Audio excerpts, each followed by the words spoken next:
O Arthur está distribuindo aí aos irmãos o resumo do estudo de Juízes. Todo ele, está completo. Eu não pude entregar na quarta-feira passada, porque os irmãos vão ver que ele está um pouquinho até mais gordinho do que os nossos estudos normais. Nossos estudos de um livro costumam ter 8 páginas, de Juízes tem 12. Isso 12 porque eu enxuguei e diminui o tamanho da letra. Mas é um livro substancial, é o seu. É um livro substancial e rico da palavra de Deus. Eu quero dar aos irmãos novamente algumas verdades gerais sobre o livro dos Juízes. A primeira: cada juiz relatou os episódios, transcreveu os episódios concernentes ao seu juizado, de maneira que o livro foi crescendo segmento por segmento. Quem fez o enfeixe final foi o último juiz e profeta Samuel. Os episódios no final do livro, nós fizemos um estudo bem detido disso na quarta-feira passada, e isso está transcrito para os irmãos nesse resumo. Então, eu não vou mergulhar nesses detalhes novamente, mas o pessoal que nos ouve pela internet também vai encontrar esse resumo disponível em PDF. Nada. Então, o período dos juízes durou 450 anos. Se você somar os números de paz e de conflito com o juizado, você vai achar um número bem maior do que isso. Mas é porque nós já sabemos que os juízes não eram líderes de todo o povo. Não eram líderes de todo o povo. Eles eram líderes regionais. E os conflitos eram regionais. Raramente havia um conflito que dominasse todas as tribos ao mesmo tempo. Eram incidentes que diziam respeito à tribo de Manassés, por exemplo, ou à tribo de Dan, da qual era Sansão. Então eram questões locais. E muitos dos períodos dos juízes são simultâneos, não totalmente, mas em parte. Nós podemos afirmar, e daqui a umas 3 quartas-feiras os irmãos verão isso, que Sansão e Samuel foram contemporâneos durante um pequeno tempo. Samuel julgou por 89 anos, mais ou menos. Assim, a estimativa mais acertada. Também é preciso que os irmãos saibam que os últimos capítulos, 17, 18, 19, 20 e 21, que são aqueles que contam as histórias mais horrendas, nós já vimos isso, que eles precedem o período dos juízes. Eles aconteceram antes de Deus levantar Otniel, que foi o primeiro dos juízes. Como nós sabemos disso? Por várias pistas que o texto nos dá e que estão escritas aí no seu resumo, na página 2. Não posso voltar nesse assunto, porque nós estabelecemos isso na última quarta-feira. E por que Samuel deixou esses episódios no final do livro? Como advertência. Como advertência de como as coisas decaem terrivelmente quando não existe zelo pelas coisas de Deus e nem comunhão com Deus. O livro então começa nos dizendo que as tribos foram omissas no seu trabalho, na sua missão, cercada de promessas de conquistar cada tribo a sua própria terra. Josué conquistou a grande área central, mas disse que agora era a missão de cada tribo avançar e tomar o todo do terreno. E é exatamente assim que existem esses conflitos com Amon e com os amalequitas e os edomitas, etc. Porque eram nas regiões de conflito. Era onde uma tribo estava enfrentando, por exemplo, os filisteus. E ali você tinha problema com os filisteus. Foi, por exemplo, o caso, novamente, de Sansão. Num geral, como nós devemos olhar para cada juiz? Nós devemos olhar para cada juiz como uma resposta de Deus para os clamores do povo. Clamores estes que eram resultado de um verdadeiro arrependimento. Cada juiz que caía era uma geração seguinte que se levantava, e essa geração era muito sincera nos seus pecados. Mas passado algum tempo, eles também eram muito sinceros no seu arrependimento. Se não fosse arrependimento sincero, Deus não contemplaria. Deus contemplava porque era um arrependimento genuíno, um verdadeiro quebrantamento de coração. Então, até quarta-feira passada, além dessas introduções, outra muito importante de dizer é que existe em cada juiz, espantem, Existe em cada juiz um ou mais traços de semelhança com o Senhor Jesus. Nós temos falado sobre isto. No Antigo Testamento nós encontramos várias pessoas que são chamadas de tipos de Cristo. Existe algo nelas, na sua história de vida, no seu comportamento em determinado momento, ou na posição que ocupavam, que fazia deles uma pré-figura de Cristo e da salvação. E nós vamos encontrar isso se repetir no livro dos Juízes diversas vezes. Os juízes são chamados lá no capítulo 11 de Hebreus de heróis da fé. E nós devemos sempre interpretar dessa maneira os juízes. É muito comum nós ouvirmos pregações, eu já ouvi várias, e suponho que você também tenha ouvido, especialmente a respeito de Gideão, falando que eles eram pessoas fracas, pessoas de um caráter obscuro e de uma vida com Deus fraca, pequenos. Mas Gideão é chamado de herói da fé, lá no capítulo 11 de Hebreus. Eu e você, quando lemos a Bíblia, nunca devemos achar que um personagem da Bíblia errou, a não ser que a Bíblia diga que aquela pessoa errou. Especialmente no Antigo Testamento, porque nós somos muito rápidos para concluir as coisas e às vezes perdemos de vista a grande narrativa da Bíblia e nós perdemos de vista alguns dos aspectos que se relacionam diretamente com aquilo que estava acontecendo. É por isso que nós vamos fazer um curso de interpretação da Bíblia. E procure o Vantuil para dar seu nome na lista, se você se interessa. Vai começar na segunda-feira, dia 4 de fevereiro, se Deus quiser. Procure o Vantuil e deixe seu nome na lista. O pessoal da internet também procure o Vantuil. Mas vamos lá. Vamos lá. Nós falamos então também na quarta-feira passada sobre o primeiro dos juízes, chamado Otniel. E Otniel venceu um rei muito poderoso, chamado Cusã-Risataim, que era rei da Mesopotâmia. O que nós podemos destacar sobre isso? Nós podemos destacar que ele era um rei muito forte, de uma terra muito rica e muito distante. E a vitória que Otniel conquistou, não a conquistou, senão pela mão do Senhor. Pastor, o senhor disse que todo juiz tem um traço de semelhança com Jesus. E Otniel tem. Otniel enfrentou um inimigo poderosíssimo, numa situação de aparente derrota, mas obteve vitória. Enxergamos aqui o retrato do Senhor Jesus, enfrentando Satanás e os demônios, e desfazendo o seu reino neste mundo, desfazendo o reino das trevas, e nos transplantando e firmando no reino da luz. Mas agora, páginas 4 aí da sua apostila, nós vamos falar sobre Eude.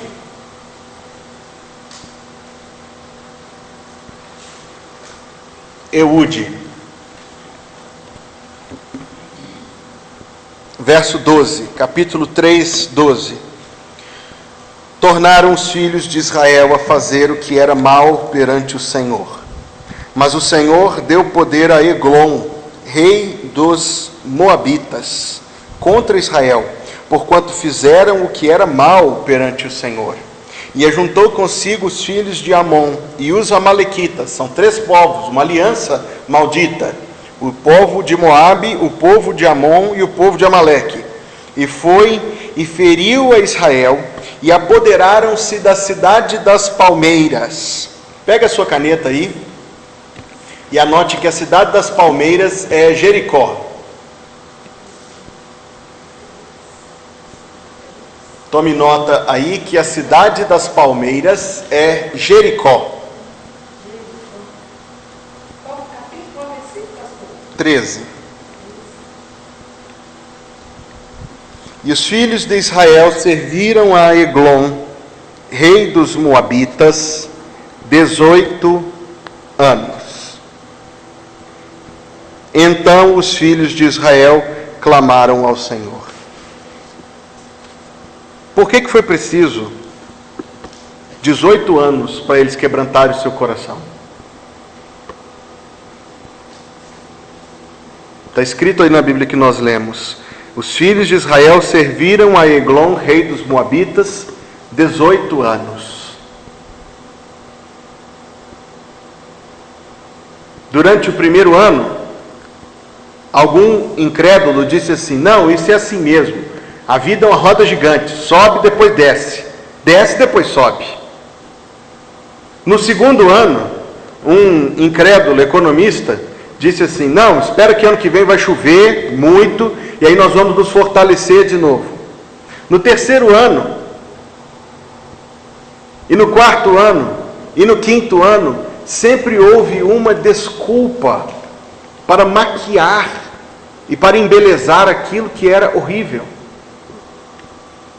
Foi preciso 18 anos para que o povo entendesse que o que estava acontecendo a eles era juízo do Senhor. Meu irmão e minha irmã, que em nome de Jesus, a gente não tem um coração tão endurecido. É incrível a capacidade que nós temos de justificar as coisas e de conseguir excusar-nos daquilo que é verdade evidente. Eu digo de novo, eles levaram 18 anos para enxergar que o que estava acontecendo era sério. 18 anos para que aquilo chegasse ao coração deles e quebrantasse o coração. 18 anos para que eles se lembrassem do Deus a quem serviam, do Deus a quem pertenciam, para clamar o Senhor. Foi preciso, meu Deus do céu, 18 anos para o povo quebrantar o seu coração e se arrepender.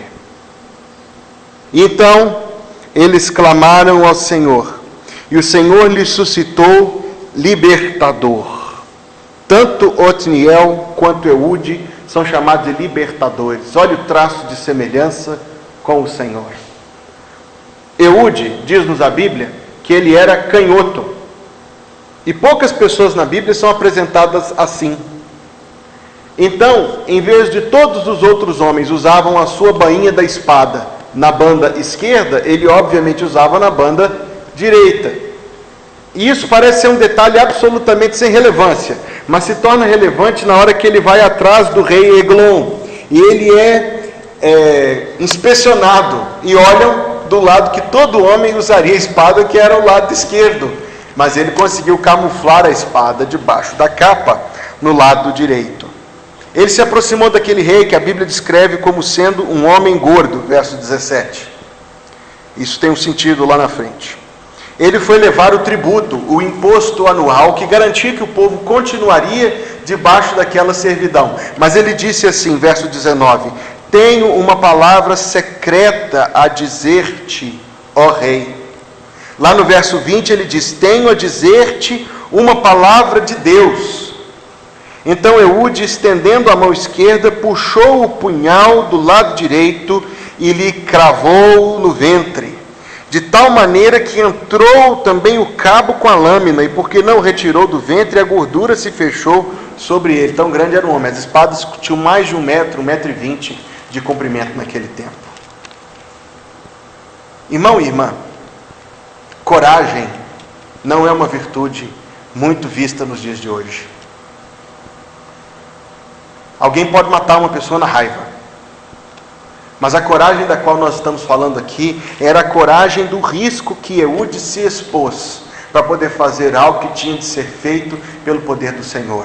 No tempo de hoje, Deus não vai nos mandar com a espada atrás das pessoas, porque o reino de Deus não é mais um reino neste mundo, um país. O reino de Deus é uma igreja. Mas nós temos que ter coragem semelhante para poder enfrentar os inimigos do reino de Deus. Nós temos que ter a mesma disposição e fé para poder fazer o que precisa ser feito. Se ele pensasse assim: nossa, mas é o rei, eu vou estar dentro do palácio dele, e os seguranças dele, a escolta, vai dar cabo de mim, assim como muitas pessoas ficam pensando o que o mundo vai pensar de mim. E nós conhecemos pessoas, talvez vocês também conheçam, que deixam a sua decisão para servir o Senhor Jesus postergada por anos, por causa de uma promessa que fizeram a uma avó ou a irmãos de permanecer nisso, de fazer aquilo. Meus irmãos, esse tipo de coragem não é uma coragem natural, é uma coragem que vem do Espírito Santo. Falta-me esta coragem. Eu vou pedir ao Senhor que me unja com coragem para poder fazer aquilo que precisa ser feito. Veja que aqui não é a coragem de ser um machão estúpido. Nós vamos chegar em Jael, um machão estúpido. Nós vamos chegar aqui em Jael, e os irmãos verão que Jael, as irmãs verão que Jael era uma mulher extraordinária de Deus. Não é a coragem de ser um machão que mata as pessoas e que usa de violência. É ser um homem ungido de coragem para poder fazer com muita firmeza aquilo que Deus quer que seja feito. Neste episódio era matar um rei poderoso. Mas no caso de Sadraque, Mesaque e Abednego, era dizer que eles não iriam deixar de servir o Senhor, custasse o que custasse, e foram lançados na fornalha de fogo, aquecida 7 vezes. Outros teriam dito: não, pera lá, majestade, a gente faz uma concessão aqui, não precisamos ser tão radicais assim. Uma das lições que o livro dos Juízes traz para nós, meus irmãos e irmãs, é que todo acordo que se faz com o mundo não perde nada, mas a igreja perde tudo. Toda tolerância que se faz ao pecado, à heresia, custa muito caro ao povo do Senhor. Foi feita na década de 70 uma pesquisa com 600 igrejas, como a nossa, que existiam desde o século XVI. Lá na Inglaterra tem algumas dessas ainda. Das igrejas que foram pesquisadas, encontraram que somente 30 permaneciam na mesma fé da sua fundação. Quer dizer que ao longo daqueles anos, várias heresias infiltraram em muitas daquelas igrejas. Heresias que negavam a divindade de Cristo, a Santíssima Trindade, a inspiração da Bíblia e tantas outras. Somente 30 tinham permanecido na sua fé. Das 30, 28 eram igrejas batistas, que pagaram o preço com coragem para poder preservar o seu padrão de doutrina, mesmo diante da pressão do mundo. Esse tipo de coragem, Deus nos dê esse tipo de coragem para poder fazer aquilo que o Senhor quer, tanto na nossa vida particular, como enquanto igreja do Senhor. Eu tenho a dizer uma coisa aos irmãos e às irmãs sobre Eude. Foi na história de Eude que nós encontramos a única vez que os ídolos foram úteis para alguma coisa na Bíblia. Está aí na sua Bíblia, no verso 26. Eude escapou, enquanto os seguranças do rei Eglon se demoravam. E o que? Tendo passado pelas imagens de escultura, foi para Seirá. Havia ali, aquele rei era tão idólatra, que ele tinha enchido o seu quarto de ídolos, representando deuses imaginários, estátuas grandes. E Eude, para poder sair daquilo, passou no meio dos ídolos. E eu escrevi na minha Bíblia, há muitos anos, quando eu comprei essa Bíblia, eu escrevi assim: a única vez que os ídolos foram úteis. São estátuas, não são deuses. A única vez que eles foram úteis foi quando Eude escapou pelo meio deles. Verso 30. Assim foi Moabe subjugado naquele dia sob o poder de Israel. Circule essa expressão aí, o poder de Israel, porque eu digo aos irmãos e irmãs que o poder de Israel é Deus e não o próprio Israel.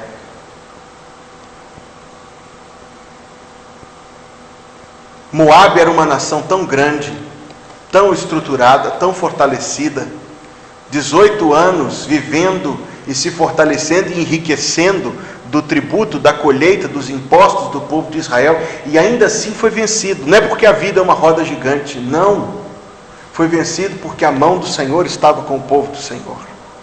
Foi vencido, não é porque a vida tem dessas coisas, não, um dia você ganha, outro dia você perde. Não. Nós temos que olhar para a vida com mais profundidade do que isso. Foi vencido porque a mão do Senhor estava com Israel. E a mão do Senhor que está com a igreja até o dia de hoje. Verso 31, nós somos apresentados a outro juiz. Mas note quantos anos a terra ficou em paz no final do verso 30. Quantos anos? 18 anos de opressão, 80 de paz e de prosperidade. Eu disse isso, eu digo de novo. Se a gente pudesse escolher um tempo da Bíblia para viver, nós talvez fôssemos ser sábios se escolhêssemos o tempo dos juízes. Porque foi a época de verdadeira paz e de verdadeira prosperidade no Antigo Testamento. Os reis tinham castelos e fortalezas e tinham muita força e exército. mas dentro dos seus castelos tinham ídolos. E a maioria dos reis eram reis perversos e idólatras. Os juízes não, todos eles eram homens de Deus. É interessante que você pega a lista dos reis, tanto os reis de Judá ao sul e de Israel ao norte, e você vai ver, no caso de Israel, todos os reis, todos eles eram idólatras. De Judá, menos da metade eram bons, mas a lista dos juízes, 13 heróis da fé. E ainda achamos gente para nos dizer que o livro dos juízes é um livro feio e triste na Bíblia. Não dá, né, minha gente? Não dá. 18 anos de opressão, 80 anos de paz. No seu resumo, nós estamos na página 4, número 3. Nós vamos achar aqui um juiz notável chamado Sangar. O que nos diz dele? Depois de Eude, foi Sangar. Há quem diga que eles julgaram juntos. E é possível, quando você fala de um juizado de 80 anos, né? Mas que Sangar entrou no final, talvez, e deu continuidade. Sangar, filho de Anate, que feriu 600 homens dos filisteus com uma aguilhada de bois, e ele também julgou a Israel. Uma outra razão porque a gente acredita que ele foi junto com Eude é porque não se fala do tempo de Sangar. Então possivelmente foi um período Eude e Sangar que durou 80 anos. Mas agora veja como ele foi um homem de Deus. Porque ele venceu quantos filisteus? Imagina você, uma pessoa, ter de enfrentar 600 pessoas. 600 pessoas armadas. 600 pessoas dispostas para o conflito. Quando você estava atacando pela direita, vinham 599 pela sua frente, esquerda e trás. E quando você reagia mais havia 598 para o outro lado. Sangar tinha espada? Ele tinha uma? O que é uma aguilhada de bois?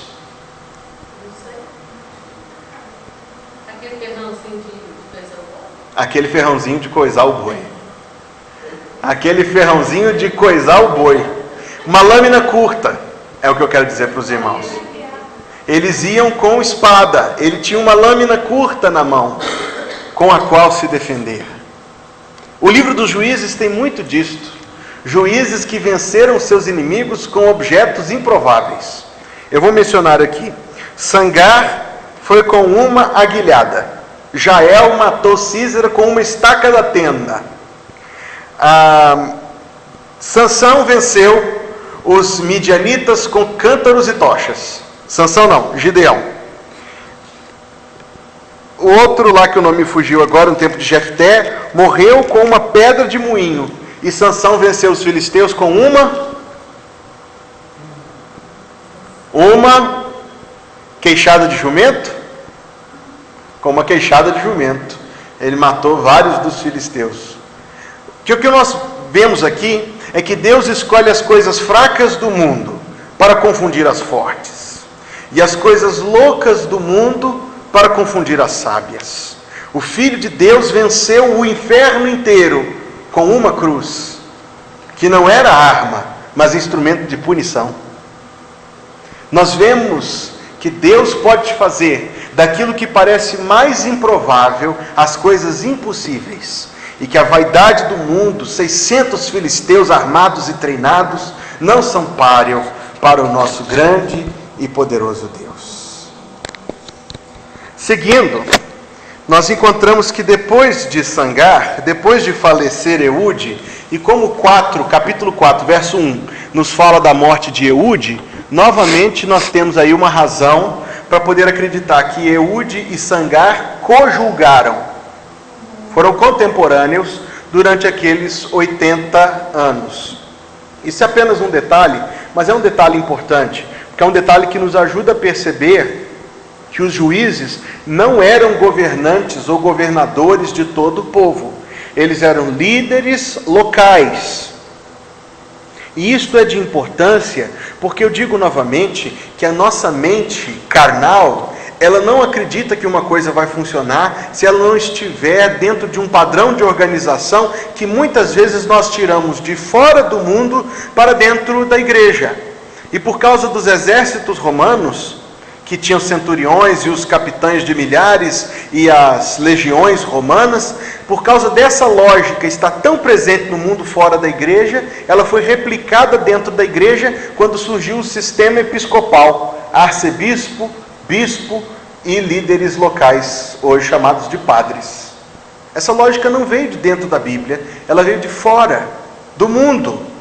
E hoje, isso pode parecer aos irmãos ser uma coisa distante de nós, principalmente porque nós não estamos no âmbito da igreja romana, mas isso existe, meus irmãos. Existe quando nós tentamos verticalizar coisas que são horizontais. Isso existe no meio evangélico, agora eu vou dar nome aos bois. Quando nós vemos igrejas evangélicas que abrem franquias, a Igreja Batista de Bela Vista no Caiçara, no Floramar e no Sagrada Família. Não. A Bíblia ensina que cada igreja é uma em um lugar. Não existe franquia de igreja. Não existe unidade de igreja. Cada igreja, uma igreja é completa. Esse é o padrão que nós vemos na Bíblia. Esse é o padrão do Novo Testamento. Qualquer coisa diferente disso é mundana.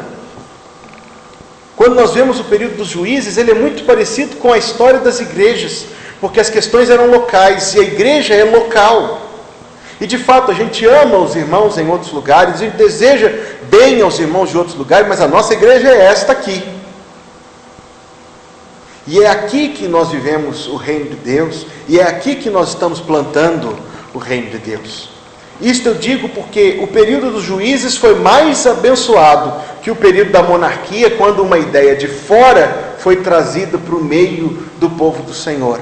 E se a gente permanecer muito fiel ao padrão da Bíblia, nós vamos ser também muito abençoados por Deus. Paulo.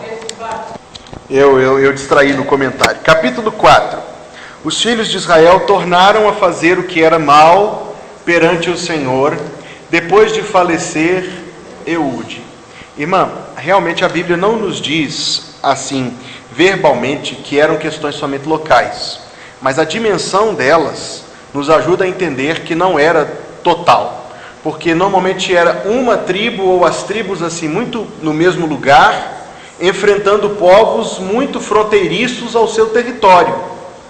Então, novamente eu digo, é por isso que a gente vê Sansão lutando contra os filisteus, e não os filhos de Gileade, porque Gileade era do outro lado do rio. Já os de Gileade tinham que lidar com Amon, com Edom, com os amonitas, porque ficavam daquele lado. Gideão era daquele lado e estavam sendo atacados pelos midianitas. É exatamente o inimigo que nos ajuda a entender. Exatamente, compreendeu? 4:2. Entregou-os o Senhor na mão de Jabim, rei de Canaã, que reinava em Azor. Meu irmão e minha irmã, de onde Jabim era rei? O povo foi vencido por aquilo que Deus tinha prometido que eles iriam vencer. Quando nós vemos uma vida cristã sendo arruinada pelo pecado, nós nos lembramos do povo que foi vencido por aquilo que Deus tinha prometido que eles iriam vencer. Deus já nos deu poder para vencer todos os pecados presentes na nossa vida. Israel tinha poder e promessas para conquistar todo aquele terreno. Não conquistou porque foram omissos. E uma coisa que nós temos de entender com toda a gravidade dela na nossa vida é que quando eu peco e quando você peca, nós pecamos porque somos omissos em fazer uso de todo o poder que Deus nos deu, o Espírito Santo, as promessas, a palavra. Não existe pecado inevitável. Eles foram dominados por aquilo que tinham recebido poder para vencer. Que triste, que lamentável situação que pode acontecer, guardadas as devidas proporções, na vida de alguma pessoa. Não perdeu a salvação, eu tenho certeza que não, mas perdeu quase todos os benefícios de ser salvo. Perdeu a comunhão com Deus, perdeu a amizade, a intimidade do Senhor. E como o filho de Billy Graham falou, e eu já disse aqui para os irmãos no domingo, quando ele viveu uma vida também de pecado, e ele falou assim: eu não deixei de ser filho de Billy Graham, mas eu me tornei um estranho para meu pai se tornou um estranho para mim. E foi isso que aconteceu com Israel. E quantos anos eles ficaram naquilo? Verso 3, clamaram o Senhor, clamaram os filhos de Israel ao Senhor, porquanto Jabim tinha 900 carros de ferro, e por 20 anos, da outra vez foi 18, irmãos, e dessa vez foi 20, que coração duro, tem misericórdia, Jesus, e oprimia duramente os filhos de Israel. Nós vamos concluir nosso estudo hoje, falando rapidamente sobre Débora e Baraque. Débora é nos apresentada no verso 4. Débora, profetisa, mulher de Lapidote, julgava a Israel naquele tempo. Débora foi escolhida por Deus para ser colocada diante de cada mulher cristã como um exemplo. Mas ao mesmo tempo, e eu não quero anular esta primeira colocação minha, mas a escolha de Deus de uma profetisa era um sinal muito claro do Senhor para todos os homens daquele país. Deus disse: não tinha um homem para ser profeta.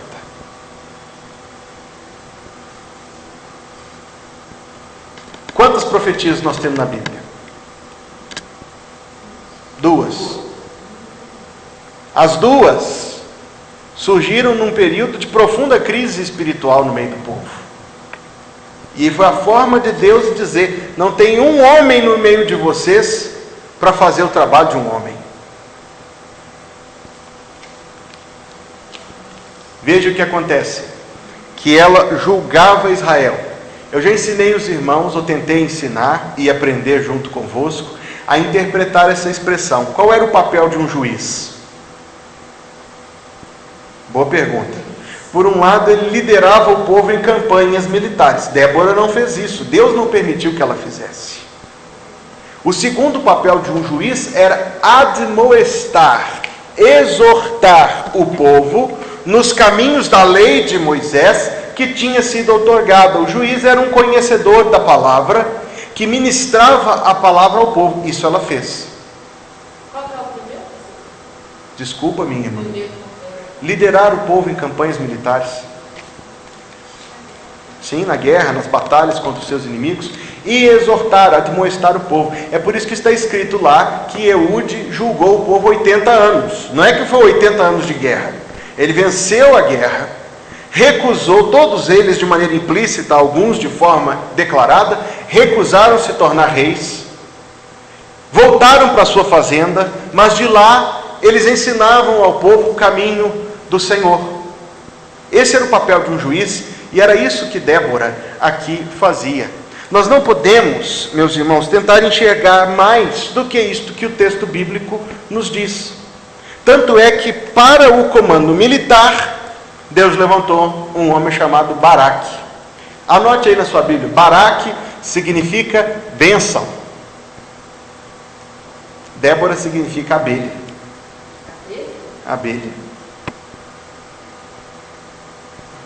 Mas não há propósito no nome de Débora, senão que o fato dela ter sido levantada como uma profetisa era uma ferroada nos fracos e incrédulos homens israelitas.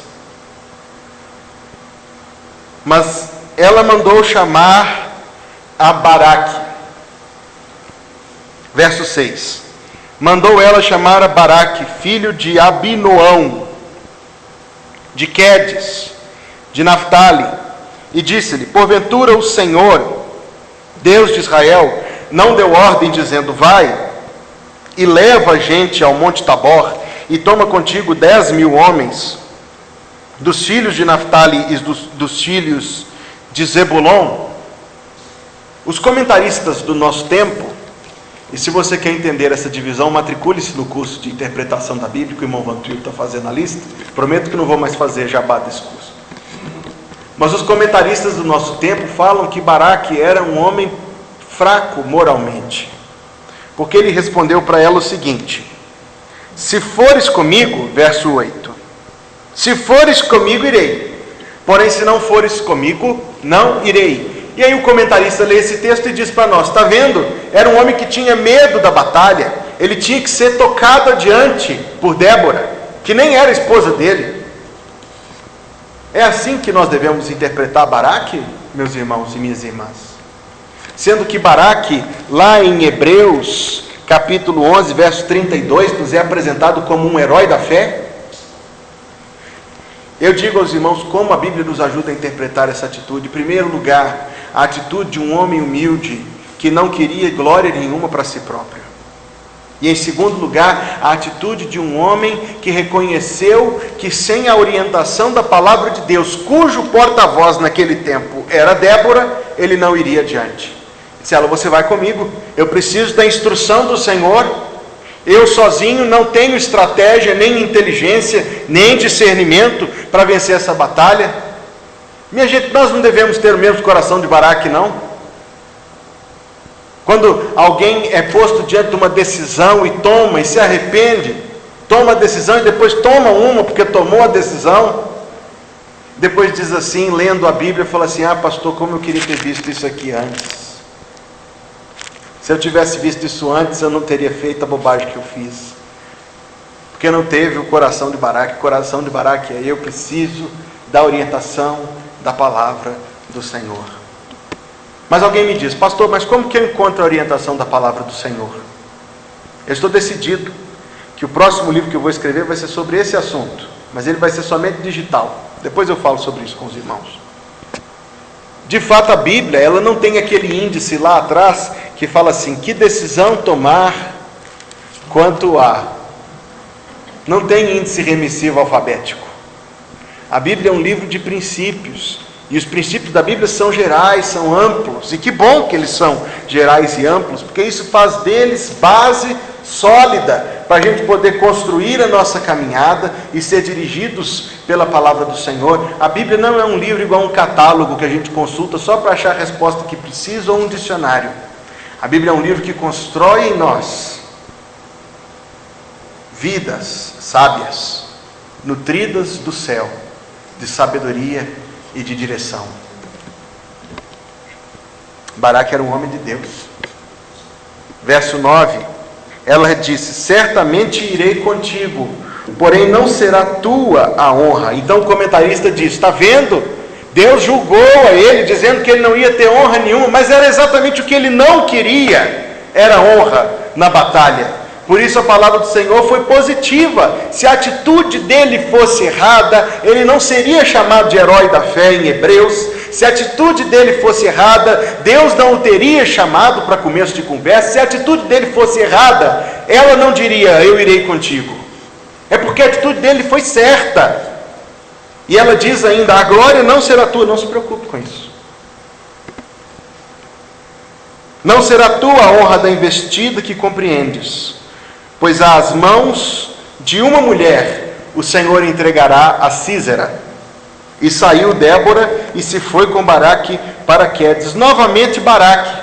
A pessoa está diante de um grande empreendimento ou de uma tarefa na igreja que requer muito zelo, empenho e trabalho solitário. Mas se ela ouvisse essa palavra assim: a honra não será tua, ela ia fazer um beijo que ia lá na rua e falar assim: então eu não vou mexer mais com isso também não. Eu faço tudo, eu carrego essa igreja nas costas, se eu não tivesse aí não tinha nada. Essa atitude, longe de nós, que Deus varra para longe de nós se houver. Não sei se há, espero que não haja. Baraque era um homem tão de Deus, que diante daquela frase: a honra não será tua, ele disse assim: então agora é que eu vou, que eu não quero. Eu quero servir o povo do Senhor. Quero fazer aquilo que Deus quer que eu faça. Minha gente, meu tempo está passando. Será que eu suspendo por aqui? Mas eu quero falar de Israel e depois eu concluo e a gente chega no capítulo 5 na quarta-feira que vem, porque o tempo não nos permitirá. Com respeito a Jael, eu apenas tenho a dizer duas coisas. A primeira, a palavra de Débora, que diz: às mãos de uma mulher o Senhor entregará a Sísera. A palavra de Débora correu por toda a terra de Israel com uma velocidade fascinante. Nem a nossa internet, com todos os seus prodígios, consegue ser mais rápida do que o burburinho de boca a boca que existe ainda nos interiores aí do Brasil. E era o que havia em Israel naquele tempo. Então os que ouviram a palavra dela, Sísera, direi rapidamente quem era. Sísera era o comandante do exército do rei de Canaã. Um homem violento, mau, poderoso, armado. Foi dito assim: ele vai morrer pelas mãos de uma mulher. E eu digo aos irmãos, e minhas irmãs em particular, que a Bíblia não é um livro machista, em nenhuma página, em nenhuma linha. Mas de fato, o tempo em que a Bíblia foi escrita era um tempo em que havia muita conduta machista, especialmente nos povos idólatras, especialmente fora da palavra de Deus, especialmente nos períodos de crise moral. Então, para um homem como Sísera, era uma vergonha ser morto pelas mãos de uma mulher. E nós vemos isso em outras partes também do Antigo Testamento. A Bíblia sanciona isso? Absolutamente não. Tanto é que Jael é louvada. Jael é chamada de mulher de Deus. E essa sensibilidade eu tenho certeza que as irmãs têm. Então, ela ouviu dizer que Sísera iria morrer pelas mãos de uma mulher. Sísera estava cansado da batalha.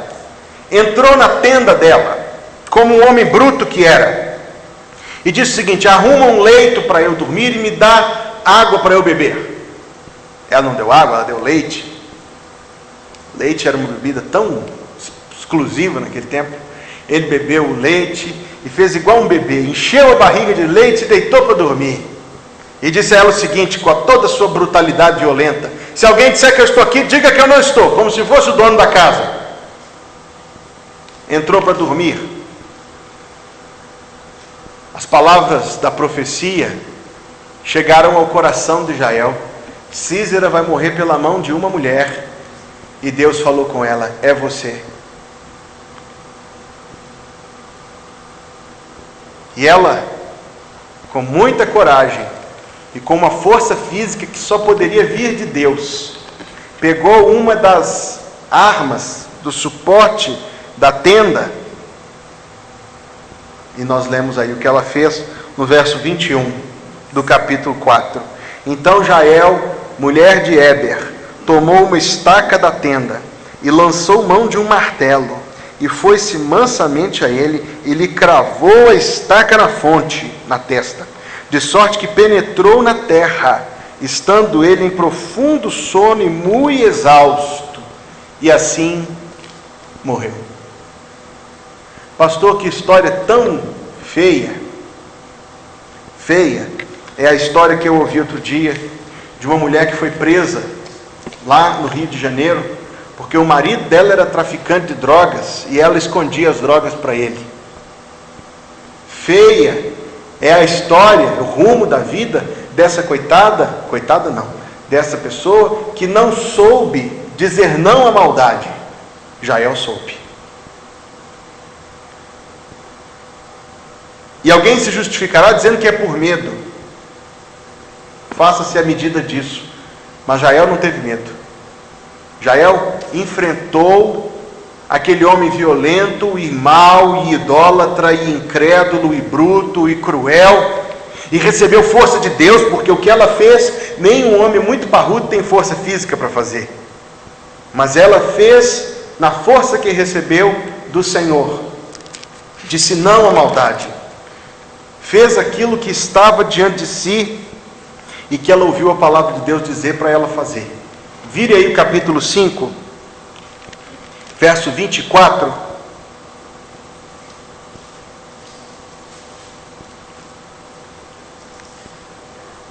Bendita seja, leia comigo, Bendita seja sobre as mulheres Jael, mulher de Éber o queneu. Bendita seja sobre as mulheres que vivem em tendas. E aí descreve tudo aquilo que aconteceu.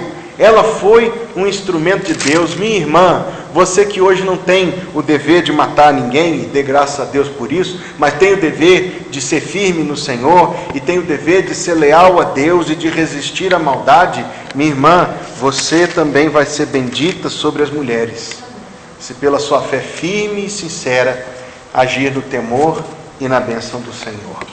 Deus coloque sua palavra no nosso coração. Nós paramos por aqui, por agora.